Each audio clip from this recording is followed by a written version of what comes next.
nós temos aqui a mídia da Venezuela recorrendo a Cuba para defender a ditadura, tá? Vamos lá, olha aqui. Saiu na Telesur, que é a mídia do regime, que Cuba denuncia destacamento militar dos Estados Unidos, uma ameaça disfarçada de luta contra as drogas. E aqui a disfarçatez. Enfim, a hipocrisia. Porque, como pouco se fala, mas para quem leu o meu livro sobre os meus livros aqui, os meus 2 livros sobre o Foro de São Paulo, sabe? Cuba foi o primeiro narco-estado, ainda nos anos 80, com ligações inclusive com o cartel de Medellín de Pablo Escobar. Sim, né? Pablo, hijo puta mal parido. Ele, inclusive, quase ele foi assassinado pelo Fidel Castro. Sabia disso, pessoal? Quem sabia disso aí? Quem tá sabendo agora? Me diga aí no chat também. Inclusive, o homem que salvou a vida, tá, do Pablo Escobar dentro de Cuba, depois foi utilizado como bode expiatório e operador de narcotráfico dentro de Cuba, assassinado pelo Fidel, para o Fidel falar, eu não sabia de nada. Foi o meu braço direito aqui que estava envolvido e nós já eliminamos ele. Meu Deus, que lástima, que lástima. Mais ou menos o Lula com o Petrolão, mais ou menos o Lula com o Mensalão, que nunca sabia de nada. Sempre eram os outros que faziam e o Lula não sabia de nada, né? Ó, a Ana Hilda tá lendo o livro e falou que está nessa parte. Pois é, Ana, é bem interessante, né? Vamos lá. A Amélia também tá gostando aqui do programa, muito bom, pessoal. O Silvano falou que tá sabendo disso agora. Pois é. Mas, voltando à matéria aqui da Telesur, o governo de Cuba emitiu uma forte declaração contra o destacamento militar dos Estados Unidos no Mar do Caribe, chamando-o de uma séria ameaça à paz e soberania da América Latina e do Caribe. E aqui o detalhe, pessoal. Quem assistiu o nosso programa da manhã, o Boletim de Crise Estados Unidos e Venezuela 8, foi ao ar às 9 com o Ivan, vocês viram que ali, ontem, o governo Lula fez uma declaração declarando apoio a Maduro. Comecem a pegar tudo que eu expliquei aqui na primeira pauta. Tá bom? De acordo com o Ministério das Relações Exteriores, a presença de forças navais dos Estados Unidos, incluindo submarinos nucleares e unidades de grande capacidade ofensiva, constitui uma demonstração agressiva de força que viola a proclamação da Comunidade de Estados Latino-Americanas e Caribenhas, a CELAC, que em 2014 declarou a região uma zona de paz. Qual que é a grande questão? Para quem lê os 2 livros, tem nos 2 livros isso, sabe que a CELAC é um instrumento diplomático criado pelo Foro de São Paulo. E o que a CELAC diz pode até ter uma força desde que o governo que está no poder seja aliado ao Foro de São Paulo. Se não for, meu amigo, tomaros, tanto faz, tanto fez, porque a CELAC faz, fala e exerce. A tentativa é de transformar a CELAC numa nova OEA, sem os Estados Unidos e o Canadá, mas eles não têm esse poder. E eles evocam isso como autoridade. Então esse aqui é o primeiro ponto. Por exemplo, o Brasil, ele se excluiu da CELAC assim que o presidente Bolsonaro assumiu a presidência. O ministro Ernesto Araújo tomou a iniciativa, solicitou ao presidente Bolsonaro a retirada do Brasil da CELAC, explicou quais eram os motivos da existência desse organismo. O presidente Bolsonaro consentiu e o Brasil saiu da CELAC. Primeira coisa que o Lula fez foi voltar o Brasil para a CELAC, tentou voltar com o Unasul também. Então, quando vocês ouvirem falar de CELAC, entendam, instrumento diplomático do Foro de São Paulo. É isso. Esse é o resumo simples. Tá? Os Estados Unidos justificam essa mobilização alegando supostos vínculos entre o governo de Nicolás Maduro e organizações do narcotráfico. Uma acusação que Cuba chamou de pretexto absurdo e sem fundamento, que foi vigorosamente rejeitada por vários países e centenas de organizações. Quais países? Quais organizações? Organizações como a CELAC, G77 mais China. Não sabe o que é o G77 mais China? Leia meu livro do Foro de São Paulo. Quais países? Colômbia, do guerrilheiro? Brasil, do fundador do Foro de São Paulo? A Nicarágua, berço da teologia da libertação e do ditador Daniel Ortega? Né?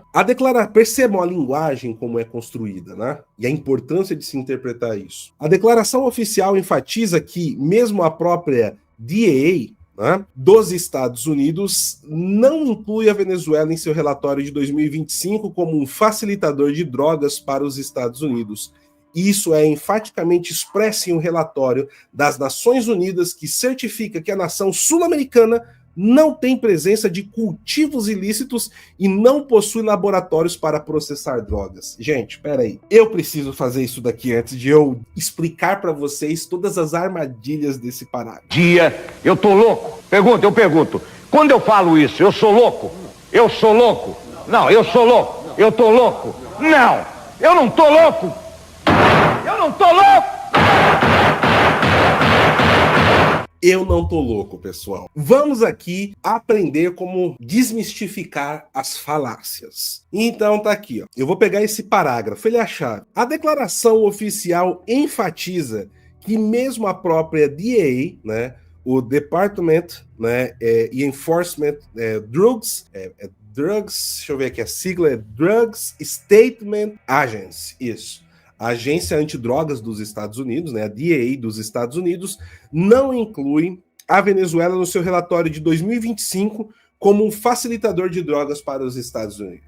Vamos lá, hein? Primeira coisa, o relatório de 2025 dos Estados Unidos é baseado no ano de 2024, como, por exemplo, nós mostramos aqui um relatório da própria Secretaria de Estado numa questão que envolvia o Brasil recentemente. Então é óbvio que o relatório de 2025 não vai conter isso por conta do ano de 2024. E aqui tem um fator, e eu vou saber quem está assistindo o canal de verdade, hein? Para valer, acompanhando. Por isso que a gente até numera os programas, pessoal, para vocês não perderem nada. Nós mostramos da onde saiu as informações e como os Estados Unidos conseguiu os dados para essa ofensiva forte contra o Maduro nos últimos 3 meses. El Chapito, tá? Filho de El Chapo, um dos líderes históricos do cartel de Sinaloa no México. El Chapito, ele fez um acordo com os Estados Unidos, o acordo mais abrangente historicamente, porque geralmente quando há um acordo, os Estados Unidos da América dá proteção para parentes próximos, como pai, mãe, esposa e filhos. E é isso. El Chapito conseguiu colocar no seu acordo de delação 17 pessoas. 17 pessoas. E a gente fez um programa aqui especial mostrando tudo isso, tá? Isso foi na sexta-feira da semana passada. E todas as ligações, documentos, dados, provas, colocam como figura central para que a droga chegue na border, né? Border, no caso a fronteira em português dos Estados Unidos, é o cartel de Los Soles, cujo o chefe, delatado por um dos maiores narcotraficantes do continente, é Nicolás Maduro. E ainda ele deu informações importantes que datam até da fundação do cartel de Los Soles, ainda em 93, tá? E como o cartel foi tomado pelo próprio governo, primeiro com Hugo Chávez e El Podio Carvajal, e depois com Nicolás Maduro, que expurgou Carvajal para fora da Venezuela. Ele fugiu para não ser morto pelo Diosdado Cabejo e pelo Nicolás Maduro e o Padrinho López, tá? Então, só para vocês entenderem aqui o tamanho do buraco da coisa. Então, é lógico que não vai estar no relatório da DEA de 2025, certo? Dito isso, vamos aqui para o próximo. Então, eu vou deixar o Alborguete para o final de novo. Agora aqui, o suprassumo. Isso é enfaticamente expresso em um relatório das Nações Unidas que certifica que a nação sul-americana não tem presença de cultivos ilícitos e não possui laboratórios para processar drogas. Mas qual foi o momento que a Venezuela foi acusada disso? Porque, para quem acompanha o crime na América Latina, para quem estuda o fucking Foro de São Paulo, tá? Essa organização criminosa que governa o Brasil hoje, tá? Sabe que a pasta base das drogas vem, e o plantio é feito principalmente na Bolívia, que tá para cair também, eu esqueci de falar naquela hora, e no Peru. O processamento laboratorial da droga é na Colômbia, e a distribuição é feita pela Venezuela, tá? Segundo o Institute for a Free Security Society, com dados de 2022, aponta que 90%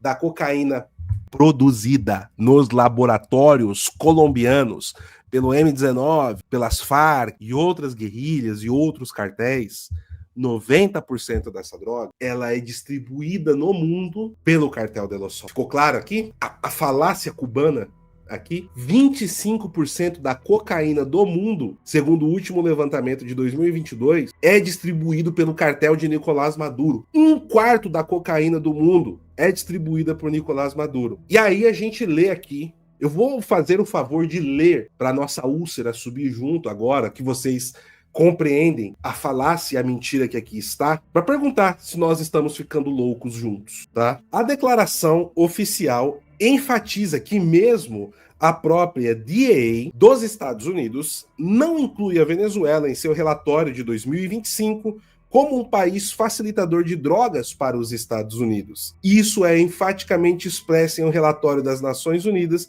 que certifica que a nação sul-americana não tem presença de cultivos ilícitos e não possui laboratórios para processar a droga. Gente, eu tô louco? Eu pergunto. Quando eu falo isso, eu sou louco? Eu sou louco? Não, eu sou louco. Eu tô louco? Não, eu não tô louco. Eu não tô louco. Eu não tô louco e eu não sou palhaço, né? E vocês agora também tiveram uma bela descomplicada da geopolítica, certo? Muito bem, pessoal. E aqui, né, para fechar, olha só, o Ministério das Relações Exteriores de Cuba denunciou que esse tipo de operação reativa à doutrina Monroe e às práticas intervencionistas, comparando-as aos pretextos que levaram à invasão do Iraque sobre falsas acusações de armas de destruição em massa. Vale lembrar aqui, falando do Iraque, que o partido Ba'ath, tá, do Saddam Hussein, ele possui ainda forte influência dentro da Venezuela, tá? E eles tiveram até já um vice-presidente ligado ao partido, Tarek al-Aissami, que era, até o último ponto, ministro do petróleo. Foi expurgado, tá? Ele estava meio insatisfeito com Maduro, estava tentando tomar o poder, foi expurgado. Tem um artigo meu falando sobre esses expurgos do início do ano passado, que eu escrevi, falando do expurgo de Tarek al-Aissami. Se vocês procurarem lá no portal do PHVox, no phvox.com.br, vocês encontrarão esse artigo onde eu dou todo o histórico do Tarek al-Aissami, as ligações do pai dele com o Ba'ath, as ligações dele com o Ba'ath, que liga aos jihadistas e aos terroristas islâmicos que chegaram a colocar um vice-presidente dentro da Venezuela. Tarek al-Aissami foi vice do Maduro. E depois cuidava de toda a operação petrolífera com a maioria das ditaduras ligadas ao OPEP. Certo? Então, vocês agora não caem mais nesse tipo de narrativa fajuta e fraca da esquerda. Gostou desse corte? Então se inscreva no canal para você não perder nenhuma informação aqui rápida e direta para você. E se você quiser ter a geopolítica descomplicada, se inscreva no nosso canal principal também. Idem Vele, idem Nolem.